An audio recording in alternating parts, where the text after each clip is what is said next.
Welcome to the NCO Journal Podcast, where we explore NCO professional development. This is a podcast series where we discuss published articles with authors and provide a forum for the open exchange of ideas, information, and solutions.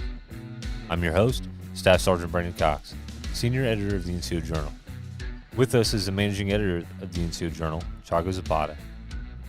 Tony Mena, also a Senior Editor of the NCO Journal, and special guest and co-author of the Understated Art of Knowing When to STFU, retired Command Sgt Major Gabriel Arnold. Today we discuss the article Don't STFU with Major Burton Brender, Executive Officer with the 2nd Battalion, 357th Infantry Regiment, 189th Combined Arms Training Brigade. Gentlemen, thank you for joining us. Hey, good morning, everyone. My name is Major Lance Brender. I'm the Battalion Executive Officer of 2357 Infantry. In the 189th Combined Arms Training Brigade, we are an ACRC training unit. We service the Western United States National Guards. I am a armor officer and formerly the the Squadron XO and the Squadron S3 of 81 Cavalry here and a Striker Brigade on JBLM. What inspired you to write a response to the article, The Understated Art of Knowing When to STFU? So I was absolutely struck with this article on two levels. One, the insightfulness of what it had to say, and two, how much traction it was getting in certain quarters of the internet. And so I read this article, and the first thing I thought is, my God, this has been my career for the last decade and a half that I've been in the Army. And, even when I was a cadet, this is sage advice of there are certain people who you need to listen to, and if you are not one of those people, speaking up can get you in trouble. The second thing that I was struck with was, that what that really presupposes is that we live in a very authoritarian world where there are people who know, or at least have the trappings of being able to say that they know, and people who don't.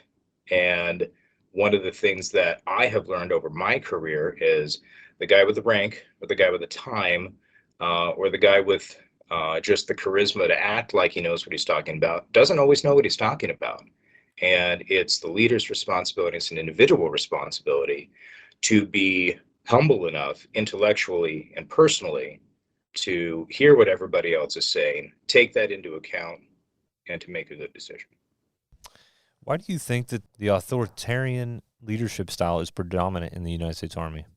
Well, I think that it has a logical starting place.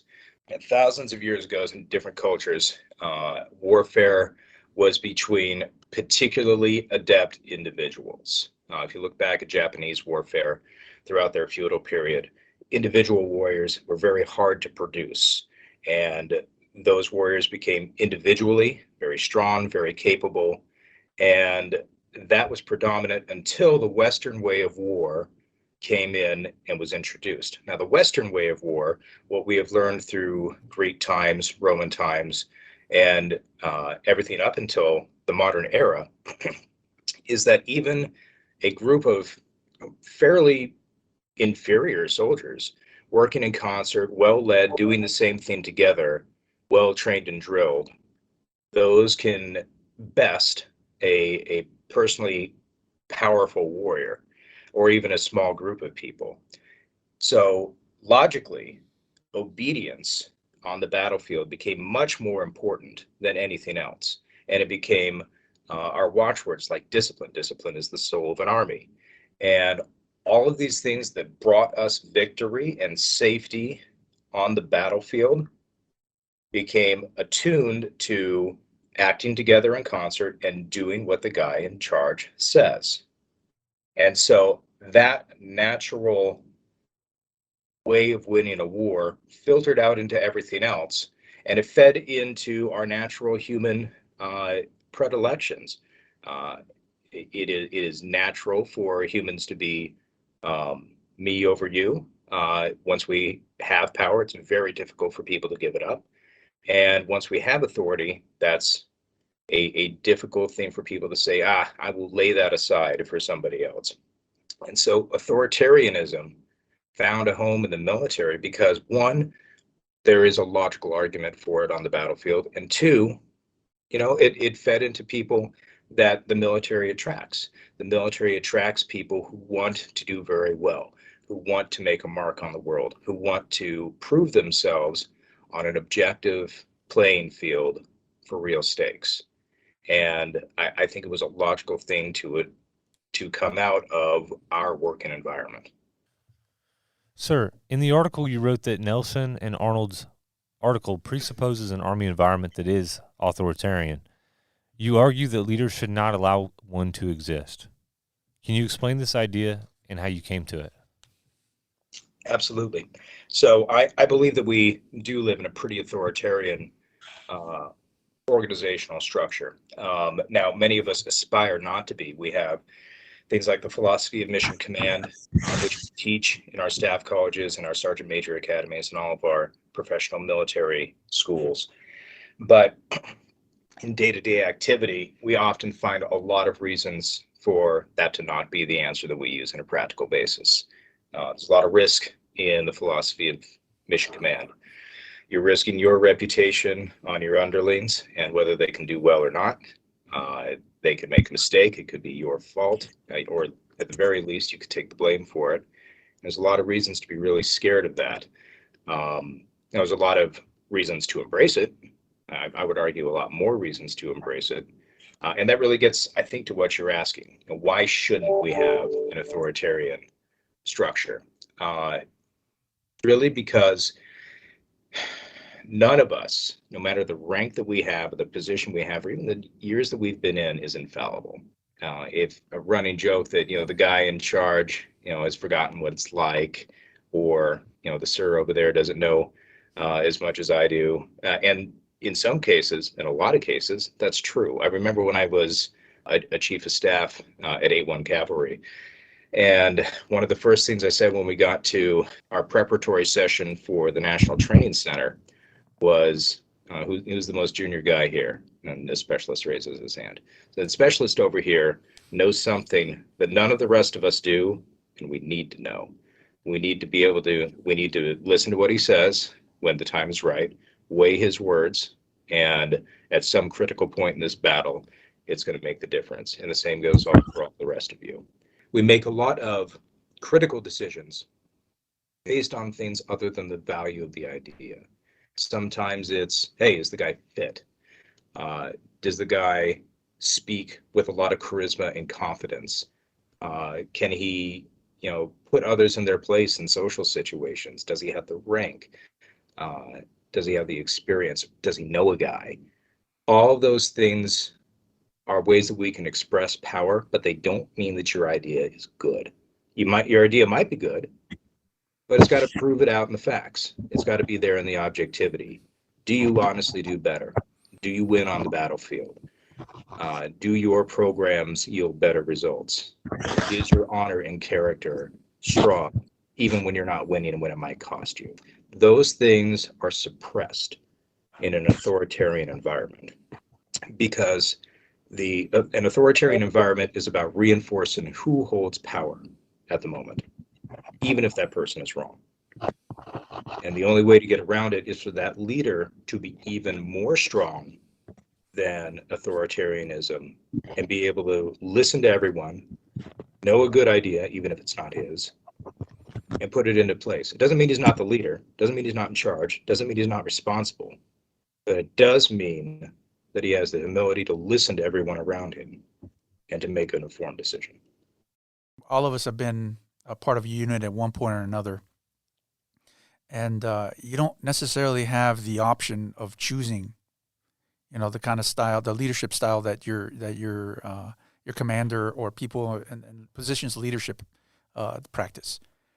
So what can either, whether it's senior NCOs, junior NCOs, or even junior officers, what can they do to get their voices heard? I really think there's two things, and I'd love to hear what Sergeant Major Arnold has to think about this. But I remember a general I used to work for said, you are always somebody's first line leader, no matter what you're doing. Now, there's a couple of exceptions of one-off jobs where it's just you, but 99% of the time in the military, you're going to be somebody's first line leader. And it is that is your not only your duty, but it's your golden opportunity to show what kind of a leader you are. When you have a chance, the honor of leading other human beings. Are you the kind of person who presupposes that you're the smartest guy in the room and you don't need to listen to anybody else? Or are you the kind of guy that's afraid that if anyone else has a good idea, that you'll be overshadowed and you can't let that happen? Or are you the kind of guy who is not afraid of that, can listen to other people and empower them to accomplish the mission, share that glory, and far from being less of a leader, you are more of a leader who is taking that organization and fulfilling its greatest ability towards the mission, towards whatever your end state is, and empowering your people while you do it. You're turning them into leaders at the same time. And I don't see much of a downside to that. I'm curious what Sergeant Major Arnold has to say about that. Well, if just focusing back on, how to navigate, your ability to speak up or know when to be quiet. But, there's a lot of variables here because, just going back to authoritarianism, that word, it's a synonym for dictatorship, which is essentially, it's my way and nobody else's ideas matter. I haven't really been in an organization where it was that type of leader. I think I've been fortunate. Authoritarianism, the word itself, is definitely not something that is conducive to the United States Army. But I do think authority is necessary, and it's necessary for many reasons.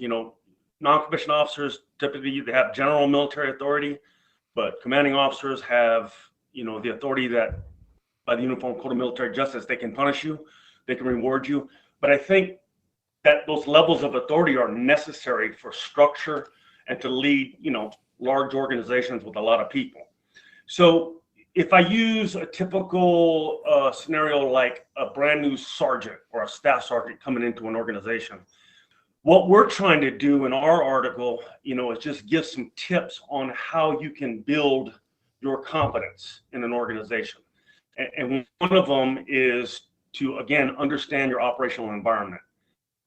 And that changes, that can change several times in the day within the same organization.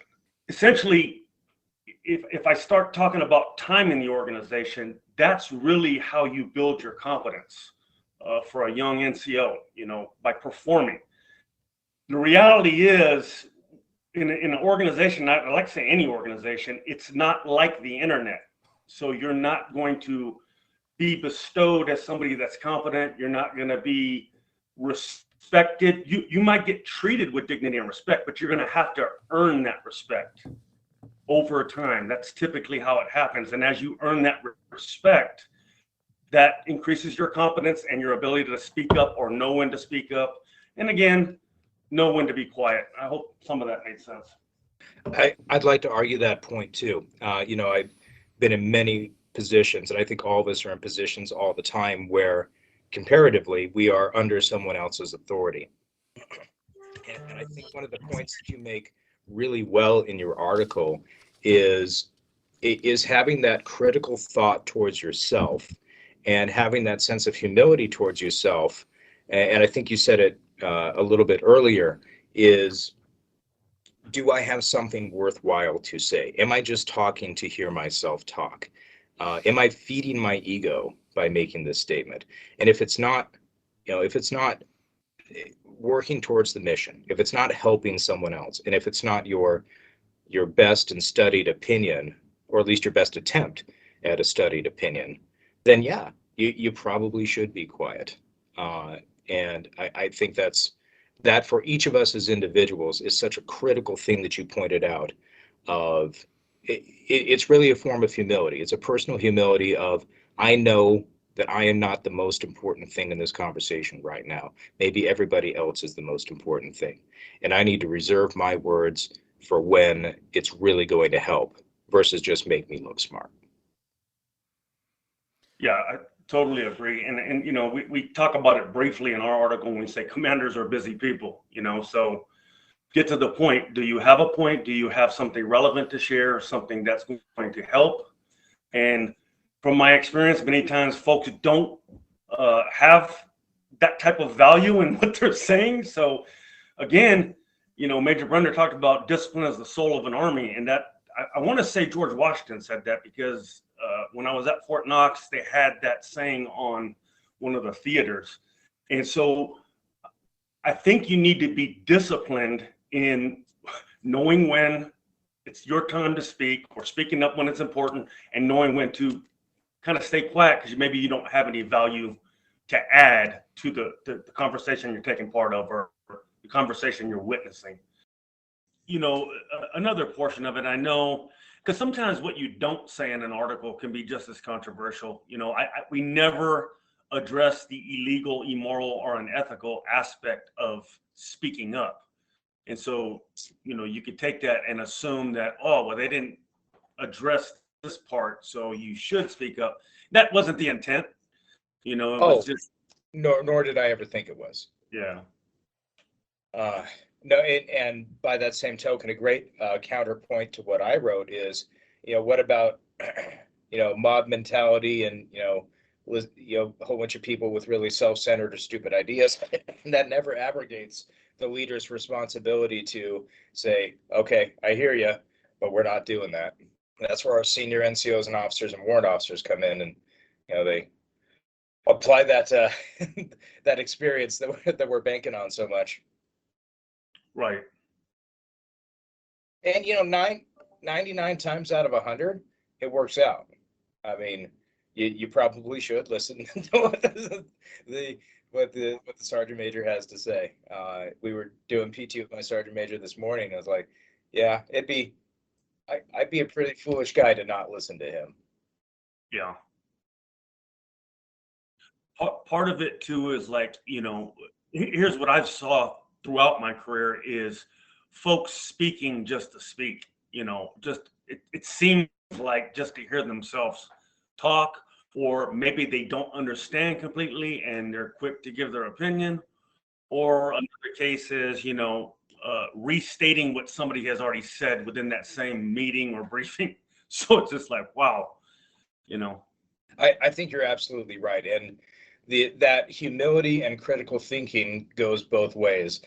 Do I at CGSC, and I understand the Sergeant Major Academy uses the same curriculum. They have that little joke matrix that they hand around. I think you mentioned in your article. Am I talking just to hear myself talk? I should probably shut up. And yeah, I mean, if your goal is your ego, then you probably shouldn't talk. We had a bit of a discussion when we talked about myself and Sergeant Cox. We talked about the article and the articles that both of you published, and the fact that what difference does it make? And it does make a big difference. That there's going to be people who, even if just one person reads this, either one or both, and gets something out of it, and it changes their leadership style or does something to improve the force in one way or another. I think what you guys are doing or what you did here is very impactful, and I think it's gonna have a ripple effect. The one thing I really enjoyed about your article, Major, was also the fact that you talked about all those points. You talked about the previous article that you're responding to, and you provided also a solution, like solutions. Objectivity, humility, and leader disposition. So it's not just, hey, I'm just writing this in a vacuum and nothing. I don't have any proposed solutions to these issues or whatever. You had something that you actually provided tangible that could be used to as a tool for young leaders out there or leaders in general to add to their toolbox. Well, I'll give the credit back to the articles to the authors of the first article. I had to sit down and really ask myself, am I just talking to hear myself talk? Am I just trying to gain attention, or do I actually have something that I can offer? Because it's a poor substitute to just poke something else in the eye and then not offer to help. I mean, that's just a form of self-aggrandizement. Sir, you talked about groupthink. You talked about groupthink mitigation. Can you explain these, and why do you think that they need to be used? I had the honor, as I was finishing up electives at the Command General Staff College, to take something called the Red Team Member Course from a man named Dr. Kevin Benson, former director of the School of Advanced Military Sciences, School of Advanced Military Studies, excuse me. And I was struck that in that 6-week course, I felt he has impacted me as much as that entire year at the Command General Staff College, because he brought this concept of red teaming, which again, like you mentioned, is groupthink mitigation and applied critical thinking.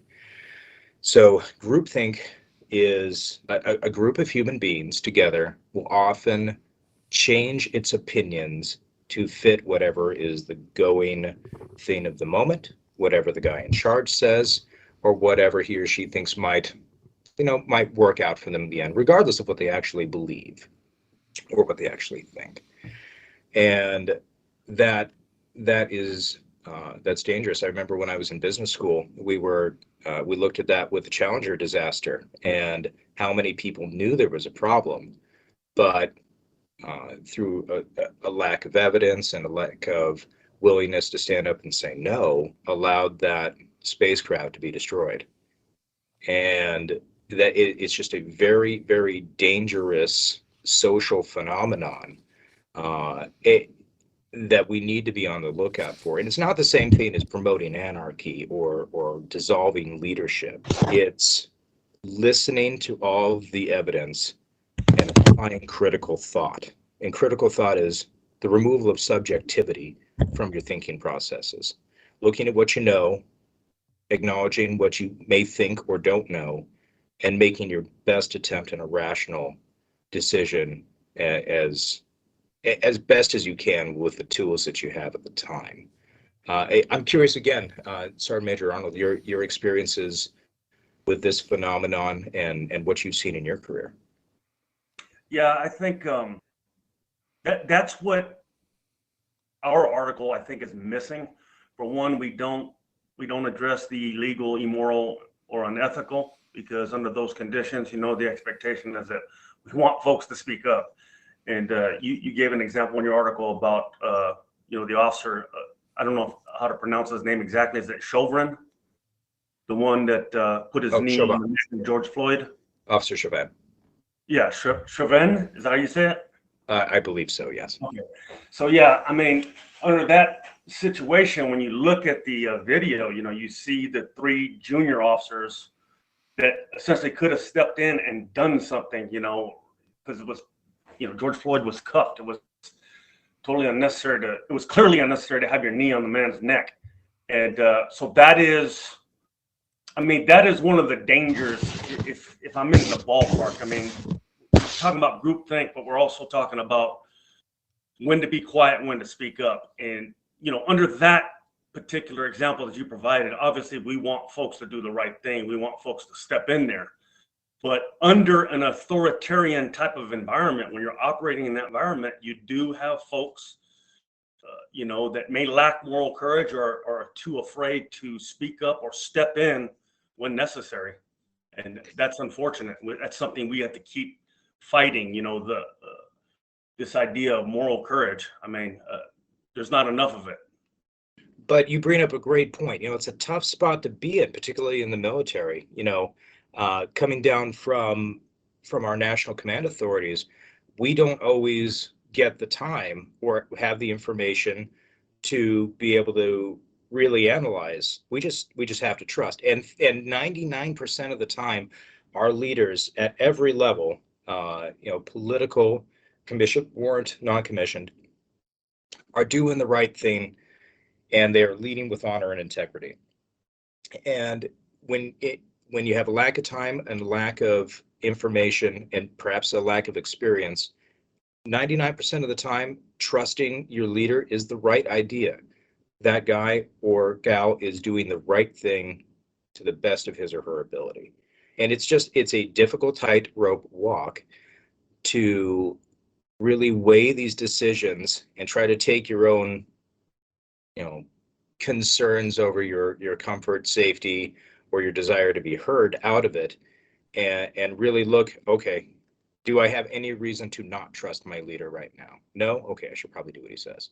And only in those cases where you can see, like with Officer Chauvin, something's going wrong. This is not right. This doesn't look right. I know I should say something. And at the point you were making, having that moral courage to step in, even at personal cost, especially at personal cost, to say, no, this is wrong. We need to do something. Sir, why do you think that these articles written by Nelson and Arnold and yourself are important to the force? I think the reason Sergeant Majors Nelson and Arnold wrote such a explosive and well-read article is because this speaks to the very fabric of our experience in the Army, and I would dare say in the military and many other walks of life. This is what we experience. We do need a how-to on many days to get through the environment that we're in. And I think it's an invaluable contribution to the discussion we're having. I think whatever I've been able to add to that is, to look at it, as many of us as are followers in the military, and that's all of us. The vast majority of us are also leaders as well. Past the rank of corporal, we're all leaders, and it is important for us at every grade and at every level, even if you only have one person to supervise, to instill some key qualities in yourself. Personal humility. What am I really doing this for? Am I out to serve my own aggrandizement? Or am I serving my soldiers, my unit, my country, and ultimately the world? And objectivity. Is what I am doing actually contributing to these things outside myself or not? And then having the leader disposition, the personal integrity and courage to follow through in those things. And that's what we have in our NCO Corps, what we have in our Warrant Officer Corps, and what we have in our Commissioned Officer Corps in 99% of people. And what an honorable profession we serve in, and how good of us to be able to sit down as a profession and talk about this. And Sergeant Major, do you have anything to add on the importance? I hope this doesn't sound corny, but I always like to go back to the leadership requirements model in ADP 6-22. This is a requirement for the most junior leader all the way to the Chief of Staff of the Army, for the Army. And it really talks about some of the attributes and competencies that both myself, Sergeant Major Nelson, and Major Brender address, under character. The Army is requiring you to be humble, humility, discipline. And then if you go under leads, it talks about communicates. And as far as communication goes, it's one of the, from my experience, it is the most difficult thing we do. To gain shared understanding up and down the chain of command, horizontally, it seems simple, but it is extremely difficult. And we wrote an article for Army Magazine that's going to come out in July, and we titled it "Why Communication is So Difficult." And again, we provide some examples and we provide some solutions. They changed the title of the article to "Communication Skills Serve Commanders, their troops." But myself and Sergeant Major Nelson, this animal we call communication, we just keep talking about it and discussing why things go wrong, why missions, fail, and why communication is so difficult. And again, I just like to refer all leaders serving in the Army to refer back to that requirements model. It's a great model. It's, in my opinion, tough to live up to all of it, but it is an excellent model for all Army leaders. Major, I have a generalized question for you. And actually, this is for both of you on your differing opinions. But as an officer, what's it like working with 21st century modern day NCOs? So I echo something that I've heard throughout my entire career, and not just because it is the popular thing to say, but because I've actually seen it working with other armies. that the strength of the American Army, like many of our allies, is in our NCO Corps. There is no unprofessional arm of our Army or our military. There's no one who's just thrown into it. There's no one who isn't trained. There's no one who hasn't volunteered. The strength of our Army is that leaders at every level are able to stand up, know the right thing to do, and lead their troops to the right thing to do, both in garrison and on the battlefield. And so my impression of the NCO Corps is one of utmost respect. And in many ways, they have a different experience than I will ever have. I came in as an ROTC cadet when I was 18 years old. I was commissioned when I was 22. I've been a commissioned officer ever since. And while I've certainly fired a lot of rounds down range, I am not the final executor of the plan. I can get close, particularly when I was a platoon leader, but it is that non-commissioned officer and that junior enlisted man who is the final executor of every plan that every politician, every general, every field grade officer, and every senior non-commissioned officer makes. And those individuals are indescribably important and doing an indescribably great job at it. Some of the trends that I've seen, particularly in the senior non-commissioned officer corps, right now my commander, my command sergeant major, and I've often said about anyone who holds the rank of sergeant major that you could rip that rank off his chest, put a oak leaf on there at any time, and nobody would know the difference. Now, there's pros and cons to that. So the pros is obviously the professionalism, the leadership ability, and we have so many senior competent leaders out there that our Army is in good hands. Now, there's also, one could argue the con of that is that we're all starting to look a lot like each other and think a lot like each other, which I am not prepared or studied enough to give a really great analysis on that. But it's a convergence of lifestyles and mindsets that I think I've noticed over the last 10 to 20 years. Oh, that's great. And Sergeant Major, same to you about working with officers. Well, it's working with officers. Okay. I was just thinking about the first question. I've had an absolutely great experience. I joined the Army in February 1989. Got a chance to work with some great officers, great lieutenants, all the way up to lieutenant generals.